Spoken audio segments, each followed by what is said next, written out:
Audio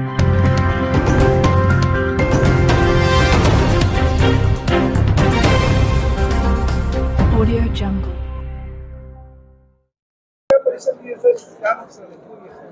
देखिए, मैं महाराष्ट्र के मुख्यमंत्री आदरणीय फडणवीस साहब को मिला। देवेंद्र फडणवीस साहब को मैंने विनती की और जब मैंने उनको सारे शहर के नक्शे बताए, उन्होंने तुरंत ही निर्णय उन्होंने लिया। जो मेरा निवेदन था उन्होंने स्पष्ट कहा कि महानगर पालिका आयुक्तों को उन्हें आदेश दिया है, आप देख सकते, और उन्होंने अंडरलाइन किया है कि लोगों को मुआवजा दो। महाराष्ट्र के मुख्यमंत्री कह रहे हैं कि इस पे चौकसी होना चाहिए और चौकसी करके उस पर कार्रवाई होना चाहिए, लोगों को मुआवजा मिलना चाहिए। स्पष्ट हो गया है। मैं सभी शहरवासियों को स्पष्टपणे बोलना चाहूँगा कि कोई भी अभी डर के खौफ के माहौल में ना रहे। आपका अधिकार देने के लिए आपका भाई यहाँ पर खड़ा है। मैं महापालिका आयुक्तों को स्पष्टपणे कहना चाहूँगा कि आपके हमारी खानदानी दुश्मनी नहीं, आप कायदे का पालन करो। मुंबई हाईकोर्ट का आपको आदेश है, संभाजीनगर बेंच का हरसुल में आदेश है, चिकलठाना में आदेश है, उसका पालन आपने नहीं किए। जिन जिन के आपने घर तोड़े उनकी लिस्ट जारी करो, उनको कैश में मुआवजा दो और उसके बाद नई कार्रवाई के लिए जाओ। मैं पुलिस प्रशासन को विनती करता हूँ, आयुक्त साहब को, कि पहले आपके 18 करोड़ रुपए बैलेंस है महापालिका की और वो मांगो, नया बिल भी उनको दो और नागरिकों के सब पेपर देखने के बाद ही आप वहाँ पे पुलिस बंदोबस्त दो। किसी ने भी डर के माहौल में नहीं रहना चाहिए। मैं महापालिका प्रशासक को यह विनती करता हूँ, आह्वान करता हूँ कि आप एक खौफ का माहौल बंद करें और तुरंत से ये कार्रवाई रोके। जिन जिन के आपने तोड़े हैं इनको आप कैश में मुआवजा दीजिए, हर्जाना दीजिए, लैंड एक्विजिशन की प्रोसेस कंप्लीट कीजिए, फिर नई जगह को हाथ लगाइए।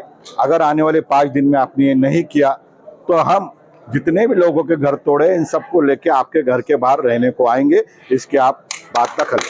5 दिन का आपने जो अल्टीमेटम दिया है, रोक रकम का जो आप मुआवजा मांग रहे हैं, तिजोरी में तो पैसे नहीं महानगर पालिका, फिर पैसे नहीं तो फिर क्यों तोड़े, इसका जवाब उन्होंने देना चाहिए।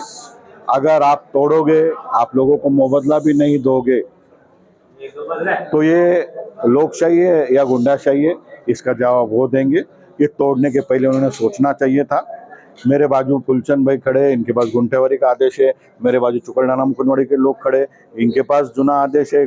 महापालिका में हरसुल, मुकुंदवाड़ी, चिकलठाना, पड़ेगांव, मिटमिटा ये बाद में आए। पहले यहाँ ग्राम पंचायत हुआ करती थी, वहाँ गाँवठान हुआ करता था, उसका रिकॉर्ड तुम्हारे पास है। मेरे घर के सामने की विड्थ आपने 3 बार बदली है, मेरी कोई गलती नहीं है। और महापालिका ये मैप फाइनल ना होते हुए भी किससे अधिकार में तोड़ती है, इसकी जिम्मेदारी पूरी आयुक्तों पर है और सारी टीम पे है। मैं क्लर्क से लेकर प्रशासक को बोल देता हूँ, अगर आप एक भी इलीगल एक्टिविटी करोगे तो आपको कायदे के सामने चौकसी को जाना पड़ेगा, इसकी आप नोंद लें। ये देखिए, बांधकाम परमिशन नहीं है तो गुंठेवारी करो। लोग आज तैयार है, लोग पैसे देंगे, उनके घर रेगुलराइज करो। अभी ये अभी मिटपटा पड़ेगांव में परमिशन है, ये आप कार्रवाई नहीं कर रहे हो। जालना रोड पे MIDC के प्लॉट है, सिडको के प्लॉट है, वो तोड़ने का आपको अधिकार है क्या? अरे मेरा सवाल ये है कि आपने कौन से अधिकार में तोड़े? बहुत सी जगह बिल्डिंग परमिशन है और जहाँ बिल्डिंग परमिशन नहीं होगी जमीन गाँवठान में एक एनए की कॉपी है। ये सबको मेरे को महापालिका आयुक्त को ये बोलना है कि आप इन सबका विचार करो, आपने जो तोड़ा उसका हर्जाना दो, इसके बाद जो आपको विकास करना है उसके लिए हम साथ रहेंगे, उसके लिए चर्चा करो, लोगों को न्याय दो। अगर आप न्याय नहीं देंगे, दादागिरी से तोड़ेंगे तो ये अब चलने वाला नहीं। देखिए, TDR का रेट जो है इसमें अलग अलग लोग, कोई संजय नगर के लोग अलग बोल रहे हैं, मुकुंदवाड़ी के अलग बोल रहे हैं, जवाहर नगर के अलग बोल रहे हैं। बिल्डर लॉबी का जो सवाल है, किसी किसी का ये बोलना है कि TDR के रेट्स कम करने के लिए हुआ है क्या, या शहर में गवर्नमेंट ऑफ इंडिया से पैसे लाके, क्योंकि 60 मीटर की वेट हो ही तो गवर्नमेंट ऑफ इंडिया पैसे देगी, तो कोई कॉन्ट्रैक्टर को काम करने के लिए उनको एक टेंडर देने के लिए आपने तोड़ा क्या? ऐसी क्या अर्जेंसी थी कि आपने बिना नोटिस तोड़ा? ऐसी क्या ख्वाब आपको आया कि कल सुबह उठ के आपने तोड़ा? जैसा ग्रिड आपने सारे शहर में घूम के लिया, तो जिम्मेदारी भी शहर में घूम के लो और लोगों को खौफ से बाहर निकालो, लोगों को न्याय दो, लोगों को कैश स्वरूप में पैसा दो। और मंदिर मस्जिद की जो बात हुई, धार्मिक स्थल का तो प्रोटेक्शन होना ही चाहिए।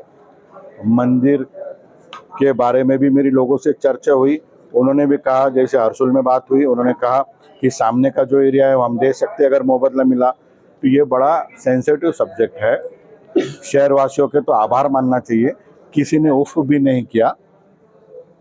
इसका आप गैर अर्थ मत लो, दादागिरी के माहौल में अब लोग नहीं रहेंगे। महाराष्ट्र के मुख्यमंत्री अब हमारे साथ है, मुख्यमंत्री का आदेश हमारे साथ है, उसका पालन आप करो। ये दूसरे सियासी लीडर मैदान में नहीं दिख रहे, आप भी दिख रहे हैं। सतारा परिसर वहाँ पे एक दहशत का माहौल बना हुआ है कि आज गुंटेरी को लेके वहाँ पे 600 स्क्वायर फीट की जगहों को लेके बहुत ज्यादा बदला रहे खर्चा। देखो, क्या कहेंगे? इसके बारे में मेरे को रेट्स के बारे में पता नहीं, मैं सबसे चर्चा करूंगा, वो मांग भी मैं सरकार की तरफ रखूंगा। महानगर पालिका ने लोग जो रेगुलराइज करने के लिए आगे आ रहे हैं उनको खुशी से पैसे स्वीकारना चाहिए। मैं तो बोलता हूँ उनको टप्पे से पैसे लेना चाहिए और लोगों के घर रेगुलराइज करना चाहिए। सादी सी बात है। यहाँ पे भारत के प्रधानमंत्री चीख चीख के बोल रहे हैं कि हर एक को मेरे को प्रधानमंत्री आवास में घर देना है और तुम लोगों को बेघर करे। महाराष्ट्र के मुख्यमंत्री बोल रहे हैं कि मेरे राज्य में कायदे का पालन होगा और आप हाईकोर्ट के ऑर्डर को फेंक रहे हैं। अरे कर रहे क्या आप, किसके लिए कर रहे, इसका जवाब आप दो, ऐसा मैं यहाँ से सवाल। सियासी लीडर जो है वो सामने नहीं आ रहा है, आप मैदान में आए हैं।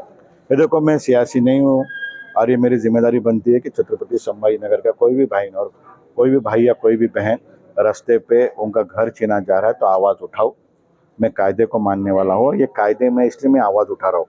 अगर हमारी गलती होती, हम कायदे में नहीं होते तो हम शब्द से भी नहीं बोलते, पर कायदा है, कायदे के अंदर अगर आप हमको मुबदला नहीं दोगे तो रही सियासत लीडर की बात तो लोग डिसाइड करेंगे, जनता है, जनता निर्णय लेगी, हमको उससे लेना देना नहीं। हर एक के बारे में सुप्रीम कोर्ट की गाइडलाइन है और मैंने यही मेरे निवेदन में कहा था कि सुप्रीम कोर्ट के गाइडलाइंस, मुंबई हाईकोर्ट के गाइडलाइंस के अनुसार और लैंड एक्विजिशन एक्ट के अनुसार यहाँ पे कार्रवाई नहीं की गई है। वो कार्रवाई के बारे में आप आयुक्त को पूछो। माननीय मुख्यमंत्री जो ने स्पष्ट कहा कि माननीय आयुक्त महानगर पालिका इसके बारे में आप पूरी इंक्वायरी करके कार्रवाई करो। कार्रवाई का अर्थ है कि जिनके जिनके घर टूटे हैं उनको आप मुआवजा दो और जिन्होंने ये किया है उसका पूरा गवर्नमेंट को सेटलमेंट करो। हम 5 दिन का उनको समय देते, अगर 5 दिन में नहीं करते तो हम उनको रास्तों पे घूमने नहीं देंगे, कायदे से घूमने नहीं देंगे। और इसके बाद क्या हमारा अगला टप्पा है कि किसके बोलने पे हुआ, बाय नेम जी Shrikant ji, administrator municipal corporation Chhatrapati Sambhaji Nagar के बाय नेम से मैं हाईकोर्ट में जाऊंगा, मैं सीबीसी के पास जाऊंगा, सेंट्रल विजिलेंस कमीशन के पास जाऊंगा, मैं भारत सरकार के पास जाऊंगा, मैं सीआईडी के पास जाऊंगा और शहर के लोगों को मैं न्याय देते। मैं वापस स्पष्ट करता हूं, ये लोग बड़ा दिल करके बैठे हैं, ये कह रहे हैं कि हमारी मालमत्ता आपको लेनी तो लो, मार्केट से डबल पैसे हमको दो, जो उनका अधिकार है।